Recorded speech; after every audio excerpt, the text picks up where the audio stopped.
హరి ఓం. భగవద్గీత సత్సంగానికి మిత్రులకు పునఃస్వాగతం. తత్వం కృష్ణాయ నమః. రాజవిద్యను అభ్యసిస్తున్నాం. 9వ అధ్యాయం 7వ శ్లోకం దగ్గరికి వచ్చాం. కృష్ణ పరమాత్మ అర్జునుల వారికి ఏం చెప్పారు? సర్వభూతాని కౌంతేయ ప్రకృతిం యాంతి మామికాం కల్పాక్షయే పునస్తాని కల్పాదౌ విసృతామ్యహం.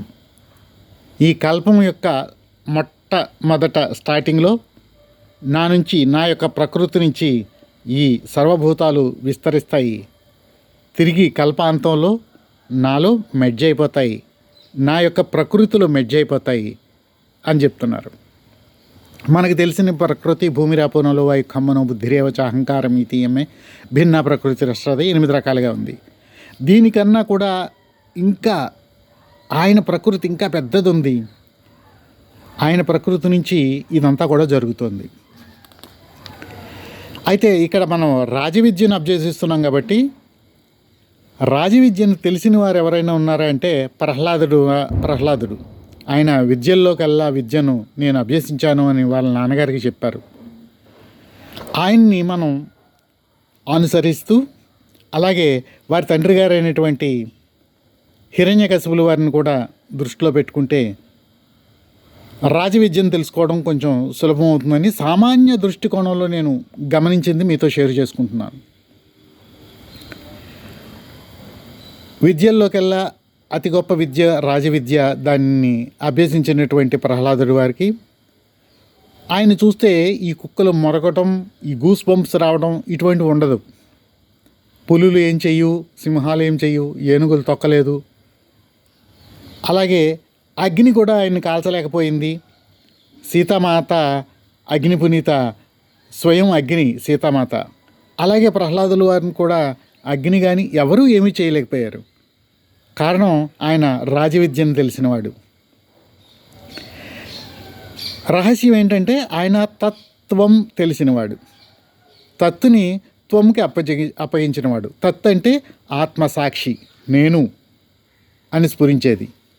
అది మనకి ఉంది. మన చిన్నతనంలో పసితనంలో మనకు కూడా భయం లేదు.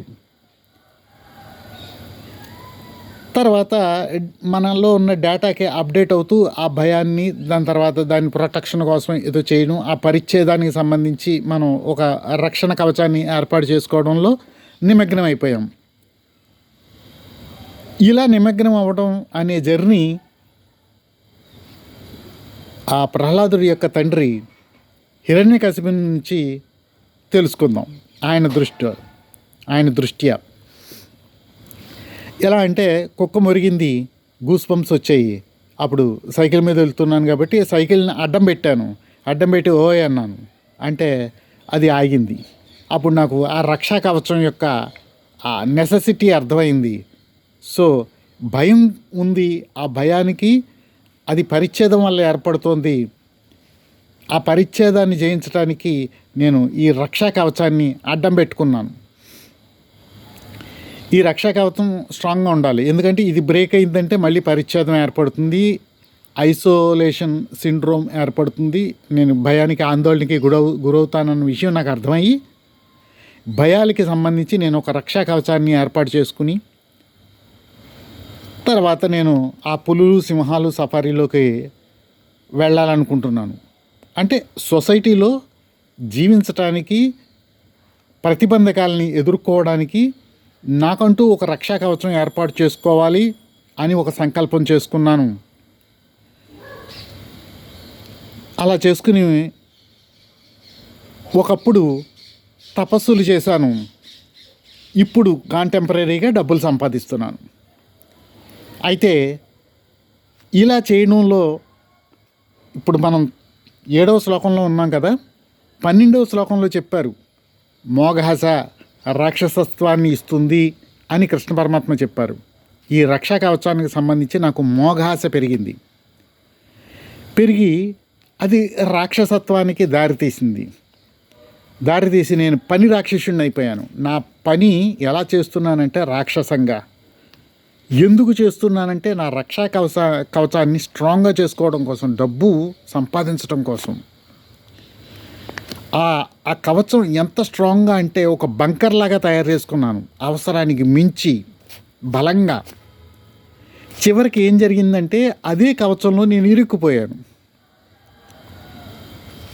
నన్ను నేను బంధించేసుకున్నాను, నాకు నేను దూరం అయిపోయాను.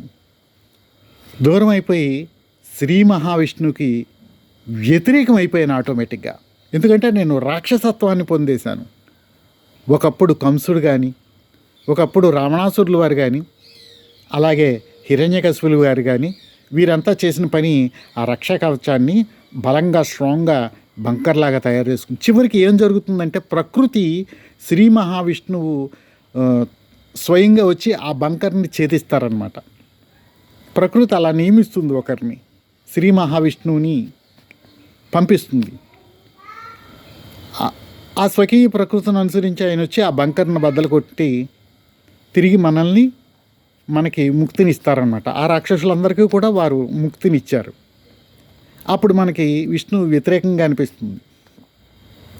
ప్రహ్లాదుడి దగ్గరికి వచ్చేటప్పటికి అసలు కంచే లేదు, అది రాజయోగి, అసలు భయం పడాల్సిన అవసరమే లేకుండా పోయింది ప్రహ్లాదుల వారికి.